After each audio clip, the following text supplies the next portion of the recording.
Boa noite, pessoal. A gente vai falar hoje sobre os registros públicos imobiliários. Sou o Gustavo, estou aqui com a Tairine e com o Igor.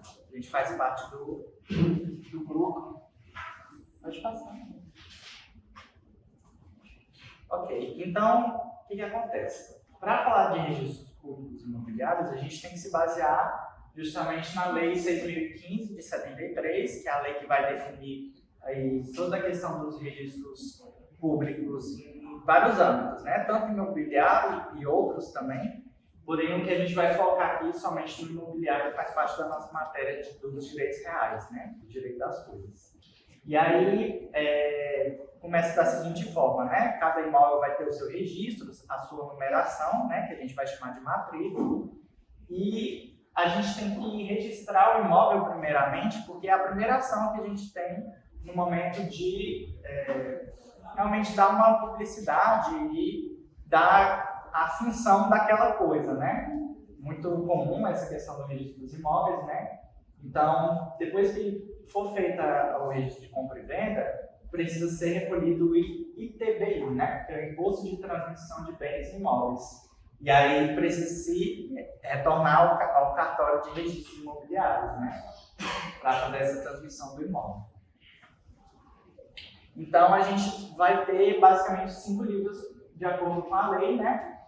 E o livro basicamente é um protocolo, é apenas uma iniciação, né? É um período assim, pré-matricular, porque uma vez que vai ser recebido lá no registro de imóveis, né? Existe uma fila de preferência. Então, por exemplo, se precisa de algo que tem uma prioridade maior, ele fica naquele registro por uma validade de 30 dias, né? E tem essa reserva de prioridade, né? Pode passar. Depois tem o livro 2, a parte geral, e aí entra um pouco naquela parte do que os outros colegas falaram, né? Que é a questão das atas de assembleia dos condomínios, né? Principalmente atas das assembleias condominiais, né? E essa parte que fica na parte no registro geral, né? Pode passar. Agora no livro 3, existe uma parte que vai se chamar de registro auxiliar, né? Então essa parte também tem uma ligação ali com a parte 2, só que ali ficam todas aquelas partes de convenções. Pode passar. Tem o indicador real, que é o livro 4, vai ser relacionado a todas as identificações que não estão nos demais livros, né? E aí todas essas anotações necessárias vão estar no livro 4, que é o indicador real. E o indicador pessoal, que ele tem essa divisão em ordem alfabética, vai ter o nome de todas as pessoas, né? Que vão figurar nos demais livros. E aí essa referência vai ser respectivo no número de ordem, né?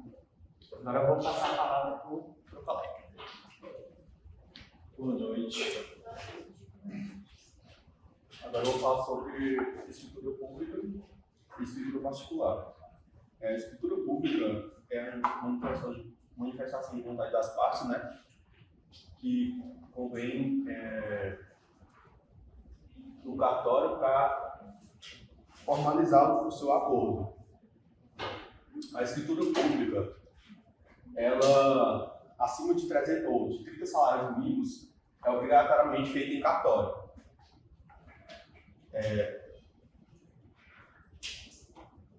Eu falo um pouco sobre a Lei 10.406, artigo 108.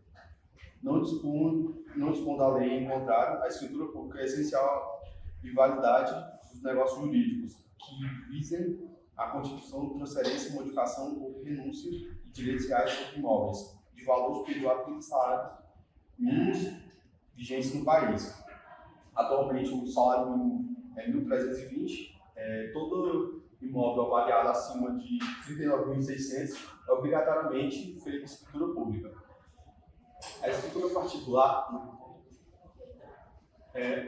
particular, ela pode ser feita também pelas partes sem necessidade de entrar em contato com o cartório. Mas ela é um pouco mais burocrática, porque eles terão que fazer um contrato de escritura particular, terão que reconhecer a assinatura das partes e também das testemunhas, que precisam no mínimo de 2. E levar para o registro de imóveis para poder ser analisado se está de acordo com as suas diretrizes. Agora eu vou falar sobre um caso hipotético. Sônia vendeu por escritura pública de compra e venda seu imóvel para João em janeiro deste ano. Em seguida, em fevereiro, Sônia vendeu o mesmo imóvel também por escritura pública para Marcos. Cauteloso, Marcos levou a mencionada escritura para registro junto ao cartório de registro de imóveis, mediante tal situação que é o verdadeiro dono do imóvel. Nesse caso, quem registrar primeiro a escritura pública é o dono do imóvel, porque até tem um dizer, quem não registra não é dono. Então,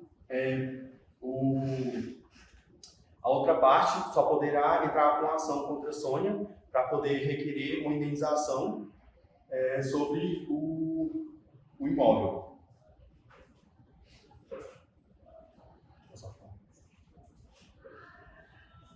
Agora eu vou falar um pouco sobre a aquisição de registro de imóvel rural por estrangeiro.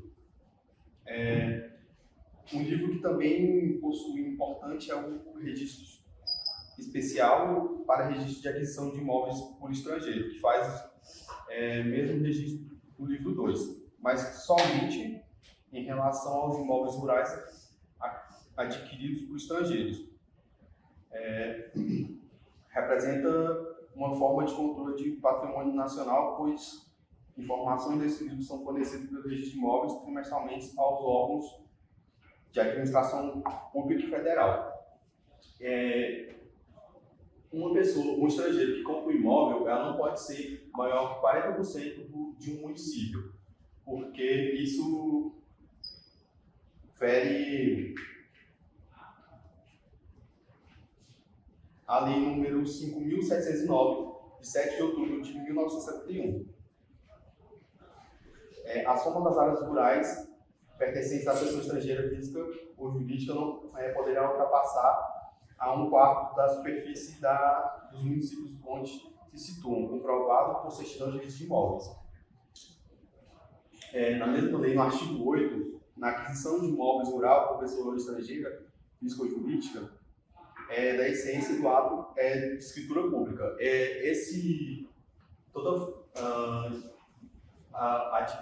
Para adquirir um imóvel rural, tem que ser por escritura pública para estrangeiro, para formalizar todo o processo e ver se está tudo de acordo com a lei. Agora eu falo um pouco sobre averbações. Averbação de logrador. Quando há mudanças na rua, no número da casa ou coisa do tipo, pela prefeitura. Um exemplo claro disso foi aqui em Palmas, que ocorreu quando adicionaram nomes próprios nas ruas, né? Com isso, afetou vários lugares. A averbação de cadastro municipal é quando tem alguma mudança no cadastro municipal e é averbada a matrícula do imóvel. Averbação de casamento, quando a pessoa casa e na escritura, na matrícula do imóvel, está como solteiro ou divorciado. Aí tem que fazer essa averbação. Caso tenha pacto anti-oficial, tem que levar junto para ser averbado. Averbação de casamento ou averbação de construção. Geralmente essa averbação de construção ela é feita para valorizar o imóvel, quando a pessoa quer fazer empréstimo ou coisa parecida, para ter um maior valor. Averbação de casamento de usufruto. Isso é quando as pessoas, os herdeiros, no caso, pode ser outras pessoas também, que venderam o imóvel com a cláusula de usufruto, querem cancelar isso geralmente para a pessoa, o dono do imóvel atual, poder vender ou fazer outro tipo de o que ele quiser com o imóvel. Averbação de separação ou divórcio. É quando a pessoa divorcia e geralmente tem algum termo de divórcio que as partes vão levar para poder ver quem ficou com qual parte, com a quantidade certa de cada um. Desmembramento, que é quando o imóvel vai ser dividido, só que isso tem uma quantidade mínima de metragem do imóvel que tem que ser respeitada para poder ser feito o desmembramento. A penhora, hipoteca e alienação fiduciária. É quando a pessoa usa o imóvel como garantia para um empréstimo ou qualquer coisa do tipo. Pode passar. Agora eu vou passar. Anotações de alterações ou acréscimos referente ao imóvel ou às pessoas que constam no registro ou matrícula da unidade.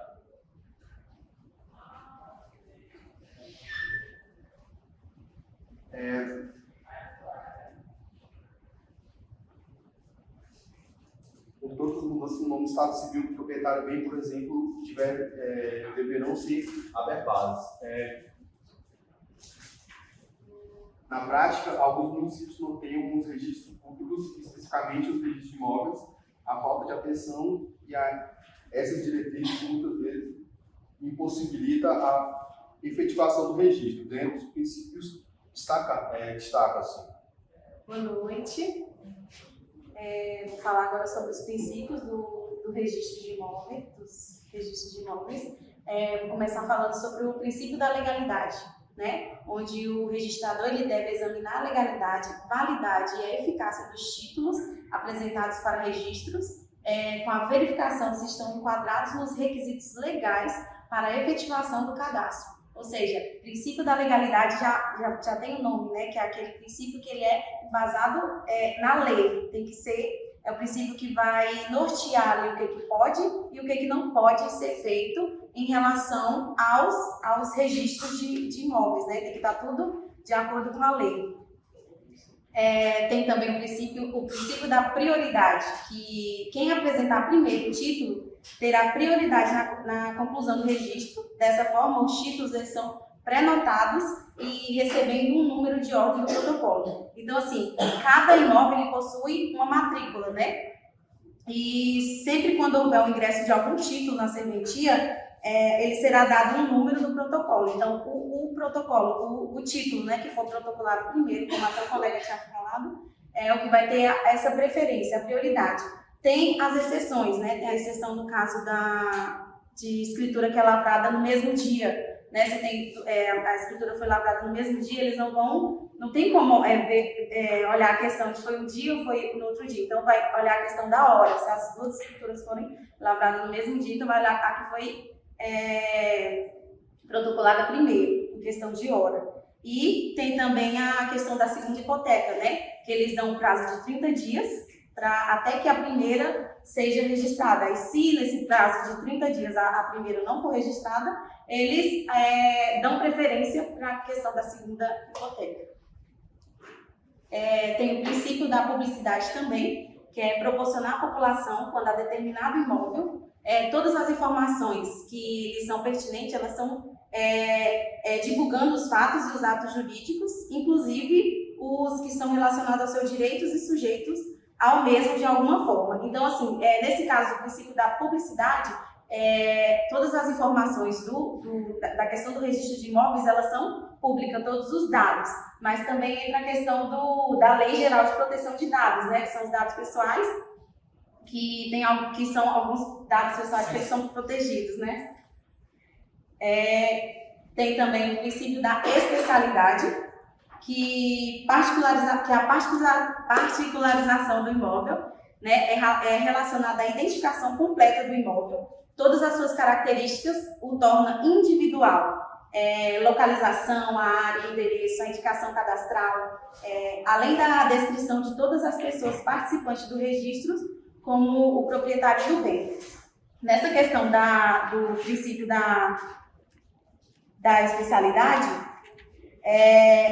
o próprio nome já diz, né? É o princípio que torna o imóvel especial e único. Quando ele tem aquele registro, né? O endereço, todos os documentos certinhos que eu vou procurar, que eu vou conseguir procurar no território e encontrar aquele imóvel, né? Que ele está registrado com número, com rua, com o endereço certinho. Então tem que ser, como fala, os colegas falaram, né? Que a gente tem que averbar tudo certinho e até se tiver alguma mudança tem que fazer essa averbação para que possa dar tudo certinho e único, né? Tem a especialidade objetiva, que é a especialidade objetiva, ela exige que o imóvel ele seja com todos o registro dele seja feito com todos a identificação, a matrícula, os documentos, tem que estar tudo certinho. E tem também a especialidade subjetiva, que ela já não está se referindo ao imóvel, ela está se referindo às informações do proprietário do imóvel, também tem que estar tudo certinho também, de acordo com